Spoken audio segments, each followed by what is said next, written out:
What is going on, guys? Vlad with EEEnthusiast.com here, and in today's video we're going to be looking at yet another cool feature with iOS development. So what I'm going to be showing you is how to utilize UIPageViewControllers.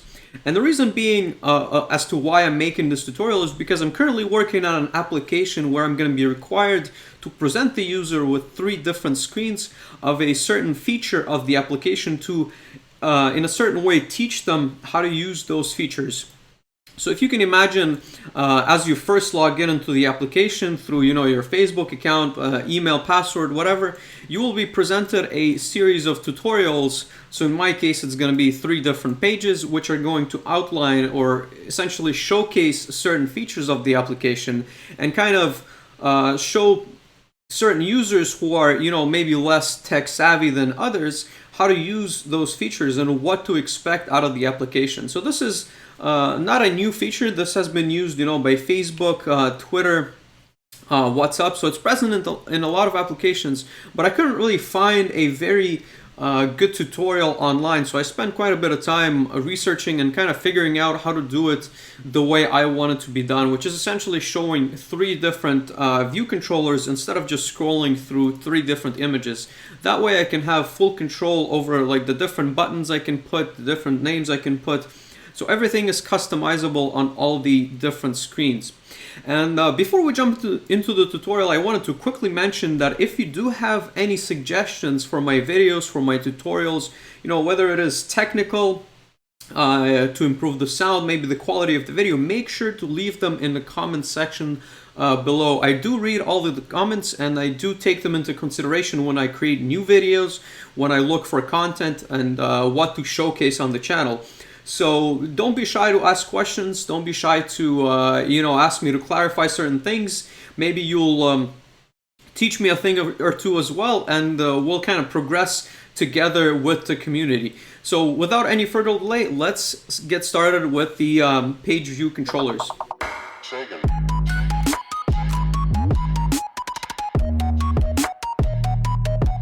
Alright, so we're going to be selecting a single view application for this tutorial. We're going to call it Page View Controller Tutorial.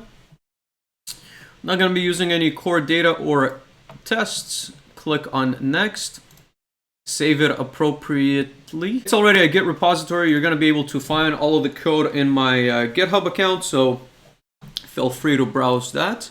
I'm going to first set up all of our controllers, make sure the storyboard is properly implemented. I'm going to get rid of this controller by hitting delete. I'm also going to remove the code implementation of the same view controller, move to trash, and we're back to the main storyboard. First thing first, let me just quickly resize this window so you can see what I'm doing. But essentially I'm typing UI page, and I should be able to see the page view controller. I'm going to drag that out onto the storyboard. Before I forget, I'm going to make that my initial view controller. Very often make that mistake and kind of get a black screen as the app loads. But essentially it tells your compiler that this is going to be the first screen that it's going to need to display. And then we're going to be creating 3 UI view controllers. You can make as many, you can create as many as you like. I'm going to be showing you an array which essentially can hold, if you need 5, if you need 10, you can very easily change the code for your own liking and kind of modify the code to suit your need. But let's get into the view, and what I've done for the purpose of the tutorial is I just changed the background colors so that we can see that it's actually changing and that it's showing these view controllers. The other thing that we need to do is change the ID, because that's what we're going to use as a reference in our code to create the array. So let's call this first VC and make this the restoration ID as well. Let's kind of put it tightly together. All right, let's make a second one.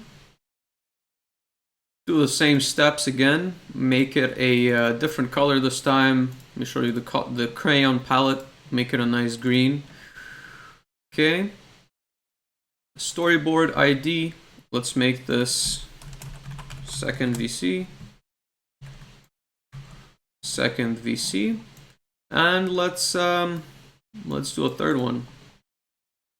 So once again, we're going to be changing the background color of our view. Let's click Other. This time we're going to use the selector. Make it a nice kind of skin color / orange color / the color of my wall in the back here. And not forget to set the identifier. So third VC. Copy paste that right there. I'm not going to be doing any implementations of these classes, but you can do them in your own code if you want to have the buttons of the individual controllers actually do something. Fairly straightforward, just like you would do with any other view controllers, so nothing tricky there. But we are going to be creating a file, so new file for our page view controller. And a lot of people are showing you how to do it with Cocoa Touch class, so you can do two different ways. If you create a UI page view controller, you can do it this way. But what I like to also do is you can create a Swift file, click on Next, and let's call this page VC. Click on Create, and I'm going to be showing you how to essentially create the same inheritance structure that you would get with the other file. So you would need UIKit to make sure all of your buttons and all of your controls are in there, and class page VC. And here all you need to do is essentially type the name of what you want to inherit from. So this is going to be a UI page view controller, and that's pretty much your instance of a UI page view controller. So two different ways of creating that file. Let's go back to the main storyboard, and before I forget, let's make sure to set this as the page VC. So the next step is going to be to implement our delegate and data source in the page VC file. So what I'm going to do is essentially import both of those protocols. So UI page view controller data source and UI page view delegate. And I'm gonna get a warning, right? So as I've shown you in one of my previous tutorials, it's gonna say that I'm currently not conforming to the protocol, which is the UI page view controller data source. And once again, the easiest way to to know what functions you need to implement is to simply Control-click on the data source, and it will show you every single function that you need to, or you can optionally add. So at the very minimum, you need to implement these two functions, and it also tells you, which version of iOS it was introduced at. Some interesting information there. It tells you how to implement them, but we're going to be implementing all four. So I'm going to be showing you how to do all four. And essentially it's showing you which view controllers come before, which view controllers come after, and controlling the kind of the three little dots at the bottom so that it displays correctly, the count and the current state. So all I'm doing is essentially copy pasting this code, going back to my page VC. Paste, I can remove these annotations. They are of no use to me. Remove all of this comment code. Just clean up the code in general. And actually instantiate the functions, right? So put the curly braces there, there, and there. Okay, so these are the four functions that we're going to be implementing in order to get our UI page view controller to work. But as you remember, I've mentioned that we are going to be creating an array of UI view controllers which are going to be managed by our page view controller, and that's what we're going to be essentially returning in these functions. So we can start off by doing that. So let's create a Viewdidload. Obviously, this is a function that we're always going to be implementing, super.viewdidload. Very important to always include your super calls inside of your didload that appear, did layout subviews and such. We're going to be calling the delegates, so you can call self. You don't need to put self in here, but data source equals to self, self.delegate equals to self. So we're going to be saying that we are going to be managing both of those protocols and responding to the changes there. The next thing that we're going to do is implement the array. So this is very important to instantiate as a lazy var, because this is not, so the storyboard is not instantiated at the very beginning. So if you don't do it this way, you will not be able to see your implementations of the views or the controllers. So it's going to give you an error. So we're going to create an array of UIViewControllers, and we're going to be essentially calling them back from the main storyboard, and this is going to return, let me put parentheses here, so return the array. It's going to be self.viewController instance, which is going to be a function that we're going to create down here. So it's going to essentially go through the array and retrieve the appropriate view controller. Let's create this function as well, private func vc instance. And this will have a name, which is of type string, and it will return a UIViewController. We're going to get back to that in a second, but let's do self.vc instance name.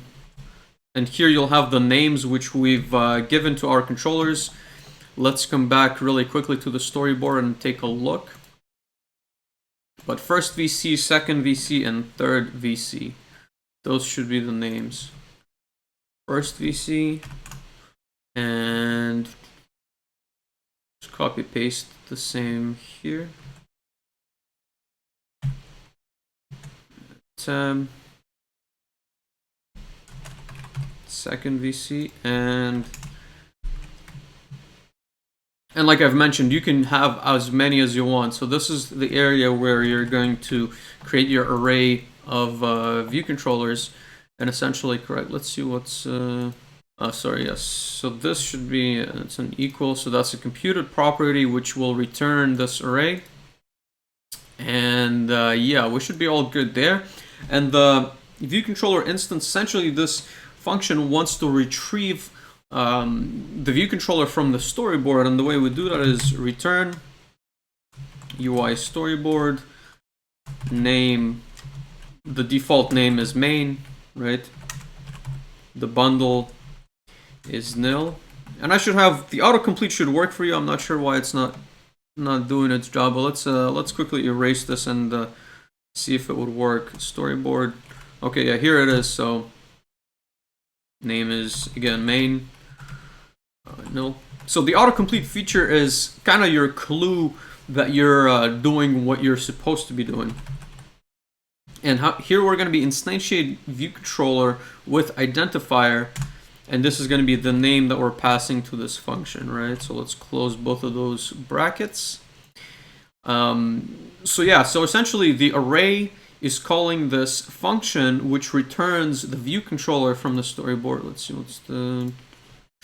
Do I have all the right brackets? Yeah, so I just need one bracket there.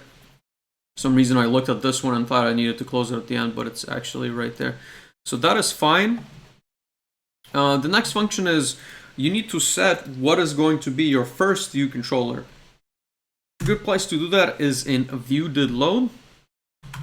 So if let first view controller is equal to VC array got first, right? So it's going to retrieve the first one, and we're going to say that this is a set view controllers. So we're going to be calling the set view controllers function, and our array is going to be first VC. Direction is going to be forward. Yeah, you can, depending on which way you scroll, you can reverse your arrays, but I mean, forward is the most convenient one. Animated is true, and I'm going to be showing you where to change the animated value. Completed nil, we don't really care what happens once it does. All right, so the next two functions are what allows us to essentially tell the current view controller what comes before and after it in the array. So as you can see, the function returns a UIViewController, which is the before and the after view controllers, like I've mentioned, of the current one. So what we need to do is essentially retrieve from our array the correct view controller and return it as the view controller in question. So what I'm going to be implementing is essentially a function which checks, like where you are positioned in the array and what you need to return accordingly. And I'm also going to be implementing a feature which allows you to kind of rotate through. I'm going to be going over the code as I created. So I'm going to be using a guard let statement, which is essentially going to be my assignment view controller index. So this is going to be the index, which is the vc array dot index of index. The autocomplete is not so index of UIViewController. So view controller. Okay. Else. So if we're able to retrieve the current view controller that we're working with, we're going to be assigning it to our view controller index. Otherwise, so it retrieves the index inside of the array. Otherwise, we're going to return nil. So for whatever reason, if you're unable to see, if you've caused your program to go out of bounds, there's nothing, like you're unable to see what's going on with the current one, you're just going to return a nil UIViewController. Okay, so in this case, we're going to be interested in the previous index, and the previous index is the view controller index minus 1. Right, so that makes complete sense because you have your main view controller, and then you have one on the right, one on the right, and one on the left, and the previous one is going to be the current index minus 1. So we'll let previous index equals to view controller index minus 1. Of course, if we have an issue with this index, right, such as the previous index being greater or equals to 0, so if it is greater or equals to 0, then we're fine, right? Because the array is numbered from 0 to 2 in our case for 3 controllers, 0, 1, 2. So if it is greater than 0, we're okay. Otherwise, if the value, for example, is negative, right? If you have your 0th view controller and you want to go before it, you would get a minus 1.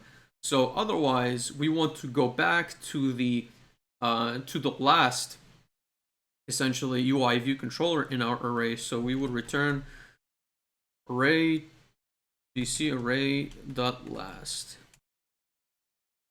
Okay, and what this is doing essentially, just to demonstrate this feature back in the simulator. So imagine if you're looking at the dot here, this pretty much indicates in which position of the array you are. So this is the 0th position, or the first view controller. But if you scroll to the one that's before, you come back to the last one. So it allows you to create this sort of a loop, right? And this is, again, this is in one way. We're going to be looking at creating that in the other direction as well in the next function. But right now we're only scrolling in one direction, which is the previous direction. Let's move that aside. And what else do we need to take care of? So if the previous index is greater than 0, we've taken care of that. But what if, for whatever reason, what if your array.count is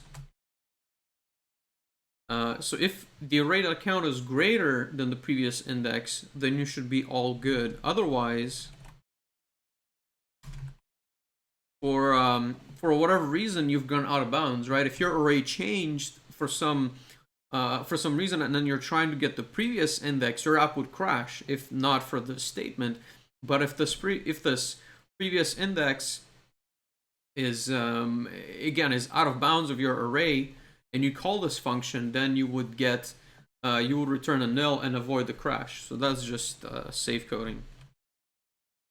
And finally, we would return array and previous. So if everything's okay, you know, if you're on the third, fourth, or any controller inside of your array, then you would just return the view controller with the previous index from your array.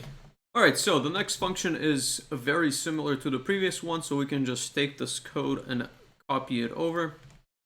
You can obviously find a better way, you know, call a function which would differentiate which one you're calling and kind of refactor your code in a better way. But the controller index is going to be found the same way. Let's call this next index and change all of those to next index. And the view controller index is of course going to be +1 instead of -1 in this case. We're also going to be checking that the next index is smaller than the array size, right? So vcarray.count. Otherwise, it will return the first view controller instead of the last one, right? So in this case, we're from the last one, we're scrolling back to the first one. Guard for the count to be greater than the next index, of course, that remains the same. And yeah, so, and we were going to be returning the next index if everything's okay. Alright, so in the last two functions that we're going to be implementing are responsible for the 3 dots at the bottom of the screen of the UIPageViewController. And these are optional first and foremost, so you don't have to implement them if you do not wish that functionality. But you know, it's implemented by very big applications, and that's just, it looks nicer. The user can know which page they are on, you know, how many pages there are. So it's just a nice style to have. So highly recommended that you do add this into your application. First one is fairly simple, right? So presentation count. So it's just the number of UI view controllers that you have in total, and that will be the return VC array.count. Right, so very straightforward, just count how many UI view controllers you have stored in the array. The second one is going to be a little bit more complicated because we need to check the current index of the UI view controller that we're presenting. So I'm going to be instantiating two different variables, but guard let first view controller is going to be view controllers. So if the view controller exists, the first view controller exists, we're going to create an index, first view controller index, which is going to be the index of where it is in the array, right? So VC array, and let me kind of move this code down a line so you can see a little bit better. It's equal to the VC array dot index. And again, this is the way we've retrieved the UI view controller before of the first view controller. Otherwise, so if we're unable to find this particular UI view controller, the app would crash, right? So if it is not there, we would return 0. So our index would be a 0 in that case. Otherwise, we would return the index which we found. So it's going to be this index. So we would return the index of the first view controller which we found in the array. Alright, so at this point we should be ready to build the application. I've actually just had a trial run and it crashed because I forgot a very important point. So for the next index, you need to change this to a +1, which makes complete sense, right? You had a -1 for the before UI view controller, but in the after one, you have to do a +1. Let's build the application and see what we get at this stage of our code. And as you can see, we have the 3 UI view controllers, which are scrolling one way and the other. So the bottom buttons are not showing up. This is something that we're going to be addressing, but we want to also style our page VC essentially. And to do that, we can go into the inspections, so attributes inspector. And I don't like this page curl business. I like the scrolling one a bit better. I like to give it just a little bit of spacing, so 4 is pretty nice. Horizontal is good. Scroll. Let's build once again, just to see what the UI looks like. And by the way, for some reason, that's the standard approach. No one really uses the pages flipping over, but you can do that if you want. And also you can see that the dots are appearing at the bottom and showing you which page is displayed where. And the background color, this comes from the page VC itself, so I'm going to be showing you really quickly how to change that. It is actually a feature that I was looking for online once again for quite a bit of time, because I do want it to be transparent. Like in 99% of the applications, I've actually never seen it with a big black bar at the bottom. And that feature, that's going to go into our Viewdidload subviews. Super, that Viewdidload subviews.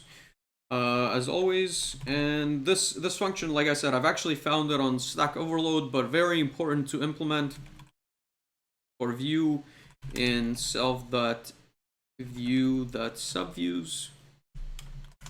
So we're looking in the subviews of our current view, which is pageviewController, and then inside of its view. So if the view.frame is equal to UI screen.main.bounds,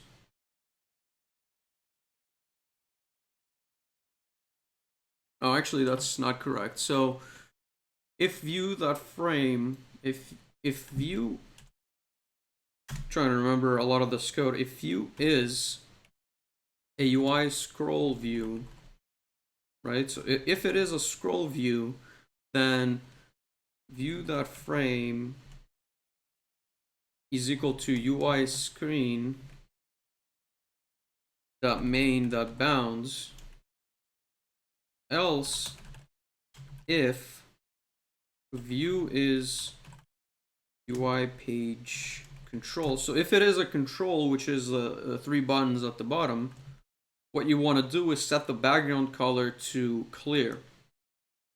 View that background color is equal to UI color dot clear. Okay, so that should work. So if it is a UI page control, it will set that color to clear and make it transparent. And let's take a look at what we have. Yeah, sometimes there's an issue still with the simulator where it doesn't build correctly. Let's so product clean and then rebuild once again, so we can relaunch the application essentially. And I'm building this on an iPhone 7 Plus. You can get faster results on an iPhone 7 for the simulator only, so maybe test on that instead. All right. So as you can see, the 3 buttons are showing up at the bottom.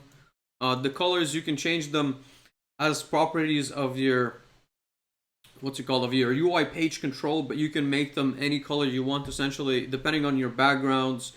You want them of different color, but I'm going to be using darker screens, so this color is perfectly fine with me. It's like a white with a lightish grayish with the ones that are not selected. And like I've mentioned before, the main advantage of doing it this way is that you can come back to your storyboard and you can set anything you like in your view controllers. You can make it images, you can make it buttons, you can make it whatever. So very, very cool feature for the page view controllers. Thank you guys for watching. As always, leave me a comment down below telling me what you think, what else you would like to see as far as tutorials go. Make sure to subscribe, comment, and share the video with your friends. See you next time. Bye.